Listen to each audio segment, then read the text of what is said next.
Hi everyone, I am Brahmi Kapasi, आपका financial fun. हम में से कोई ऐसा है जो पैसा नहीं बनाना चाहता, जो वेल्थ क्रिएट करना नहीं चाहता, जो लाइफ में ग्रो ही नहीं होना चाहता। सब करना चाहते हैं, सब अपने फैमिली को एक हेल्दी लाइफस्टाइल देना चाहते हैं। सब चाहते हैं कि एक ना एक बार वो लाइफ में दुबई लेके जाए अपने फैमिली को, या फिर यूरोप ट्रिप पे लेके जाए। और ये सब के लिए हम सब मेहनत करते हैं ताकि हम अपने एक्सपेंसेस, सेविंग्स और इन्वेस्टमेंट सबको प्रायोरिटाइज कर सके और सबको बैलेंस आउट कर सके लाइफ में। बट कुछ ऐसे लोग भी रहते हैं जिसके ना फाइनेंशियल बहुत बुरे रहते हैं, ना उनके लाइफ के कुछ गोल्स है, ना कुछ प्रायोरिटी सेट है, ना कुछ बजटिंग है, जिसकी वजह से ना उन लोग लाइफ में आगे ही नहीं बढ़ पाते। पैसा होने के बाद भी वो वेल्थ को ग्रो नहीं कर पाते। तो आज के इस वीडियो में हम एक सॉलिड एग्जांपल से समझेंगे कि अगर 3 इंसान के पास same amount of salary credit होता है, फिर भी तीनों इंसान लाइफ में वेल्थ क्रिएट कैसे नहीं कर पाते, क्यों एक ही वेल्थ क्रिएट कर पाता और बाकी नहीं कर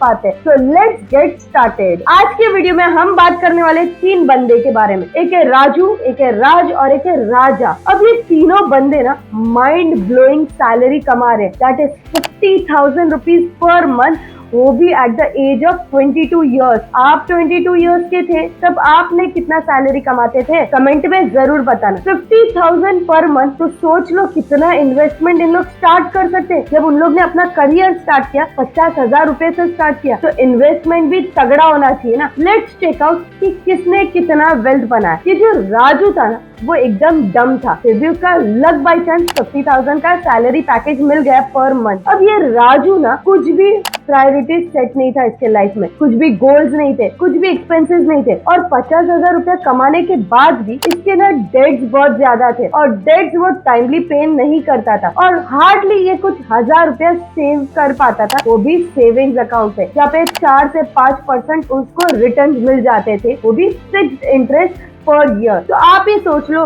राजू ने कितना पैसा बनाया रहेगा over a period of 20 years. Now let's take the example of Raj. Raj ना 50,000 रुपया पर मंथ कमाता था, फिर भी वो कुछ ना कुछ इन्वेस्ट कर ही देता था, यानी कि वो 20% ऑफ हिज सैलरी। अब बात करते हैं राज की। राज काफी जिम्मेदार इंसान, उसको पता है कि आज उसके पेरेंट्स इंडिपेंडेंट है, कल जाके डिपेंडेंट हो जाएंगे, और इसीलिए जिस दिन उसका सैलरी आता है उसी दिन उसने SIP का डेट रखा, जहाँ पे वो 20% इन्वेस्ट करता है डिफरेंट म्यूचुअल फंड्स में। आई नो आप में से काफी लोग राज हो, बिकॉज आप लोग भी 20% इन्वेस्ट करते हो मिनिमम आपके इनकम में से, और आपने भी सेम डे जो आपका सैलरी क्रेडिट होता है उसी दिन का SIP डेट भी रखा है। So let's continue this example. ये 20% दैट इज 10,000 रुपीज इन्वेस्ट कर रहा है फॉर नेक्स्ट 20 ईयर, यानी कि वो रिटायर होना चाहता है 40 to 45 ईयर्स की एज में। तो इसका 20 ईयर्स का टेन्योर है, और यहाँ पे उसको 13% रिटर्न्स भी मिल रहे हैं। क्या इसने कुछ वेल्थ क्रिएट किया रहेगा? Let's check it out. अब बारी आती है राजा की। राजा तो नाम से ही राजा है। यहाँ पे ना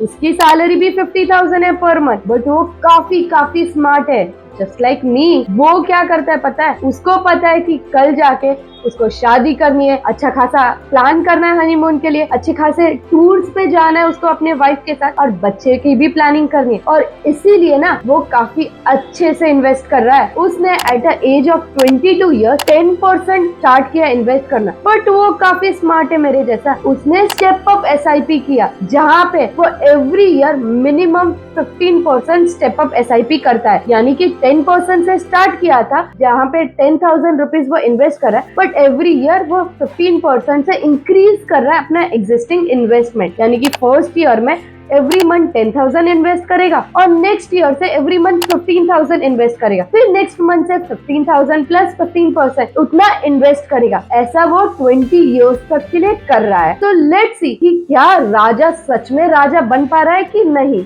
अब हम ऐसे फेज में आ गए जहाँ पे तीनों की एज 42 ईयर्स हो गई, और तीनों अपने फंड्स को विड्रॉ करने वाले। बट राजू ने तो कुछ इन्वेस्टमेंट ही नहीं किया, तो वो कहाँ से विड्रॉ करेगा? तो उसके पास छोटा मोटा सेविंग्स है 10-20 हजार का या लाख का। अब राज ने तो काफी अच्छा खासा इन्वेस्टमेंट किया था, 10% that is 10,000 rupees every month वो इन्वेस्ट कर रहा था एट 13% फॉर 20 ईयर। तो उसने वेल्थ क्रिएट किया है 1 करोड़ रुपीस का। और राजा तो काफी स्मार्ट था, गेस करो कितना पैसा बनाया रहेगा? वो स्टेप अप SIP कर रहा था उसको पता था कि उसकी सैलरी एवरी ईयर इंक्रीज होगी, या फिर वो कुछ ना कुछ पैसिव इनकम ढूंढ लेगा जिससे वो एवरी ईयर कुछ ना कुछ इन्वेस्टमेंट बढ़ा सकता है, और वो 15% से एवरी ईयर अपना इन्वेस्टमेंट इंक्रीज कर रहा था। तो उसका वेल्थ हो गया 3 करोड़ रुपीस का। यानी कि तीनों की सैलरी थी 50,000, तीनों 22 इयर्स के थे, फिर भी एक का बहुत बैड फाइनेंशियल डिसीजन था जिसकी वजह से वो कुछ पैसा जमा नहीं कर पाया। एक था स्मार्ट जिसने 1 करोड़ का वेल्थ बना, और एक था राजा जिसने 3 करोड़ का वेल्थ बनाया। आज के इस वीडियो में हम सब ने एक नया कॉन्सेप्ट सीखा, वो है स्टेप अप SIP। हम में से काफी लोग सैलरीड पर्सन है जहाँ पे हमें एवरी ईयर 15-20% इंक्रीमेंट मिलता है, और अगर नहीं भी मिलता है तो पैसिव इनकम से हम 15 से 20% तो कमा ही सकते हैं। अगर हम अपना इनकम 10, 15, 20% एवरी ईयर इंक्रीज कर सकते हैं तो फिर हमारा इन्वेस्टमेंट हम क्यों एक ही जगह पे रहने दें, क्यों हम अपने इन्वेस्टमेंट को भी इंक्रीज नहीं करते एवरी ईयर। तो हमें ना अपने इन्वेस्टमेंट को भी 10, 15, 20% से इंक्रीज करना चाहिए एवरी ईयर, जिससे लॉन्ग टर्म में ना अच्छा खासा वेल्थ बना सकते हैं हम। पावर ऑफ कंपाउंडिंग ना